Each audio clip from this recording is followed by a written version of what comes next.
So for today's video ay nandito ako sa Jensen Public Market. Tara, samahan niyo ako! So ang first kong bibilhin ay itong shrimp guys kasi paubos na.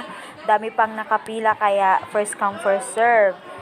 Ang kilo niyan guys is 300, so half kilo lang yung bibilhin ko kasi favorite to ng grandparents ko and mother ko. Some of my family favorite nila. Siyempre di mawawala ang sinugbang bangos at saka itong isda na to. Hindi ko alam kung ang pangalan yan guys. Burot ba yan? I don't know.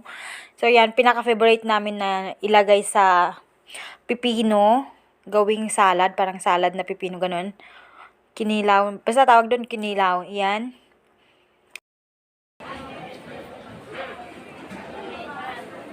Nga pala, munti ko nang makalimutan yung tahong ni Carla.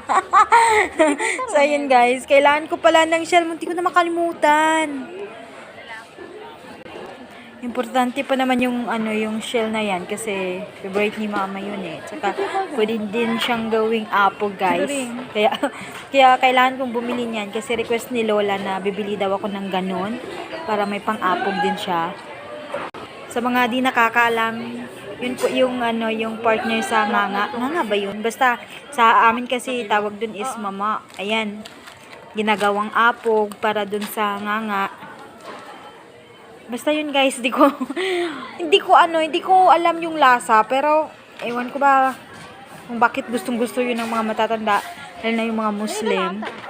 Dala na may. Panya diretso.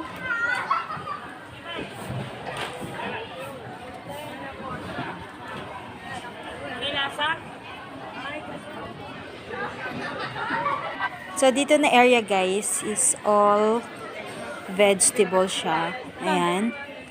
So, hanap kami ng pipino, tsaka onion, garlic, at iba pa. So, let's jump to KCC. So, dito, naglagay kami ng baggage namin dyan kasi hindi pwede doon sa taas. Kaya dito kami sa may parking lot mag-deposit. Kasi isda nga, hindi bawal dun sa taas. So, ayun. Papasok lang kami dito sa glit para bumili ng ingredients dun sa maha. Kasi requested na maha daw ang gagawin ko. Ang dadalhin namin as a dessert.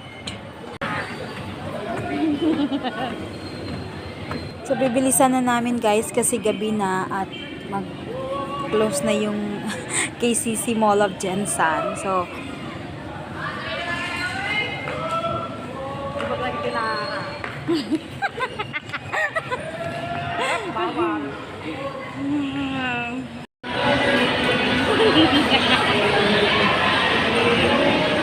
Sagot na lang.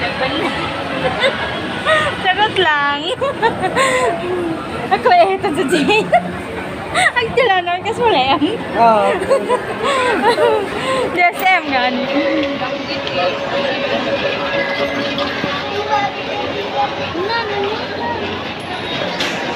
Kamle ko muna kasi.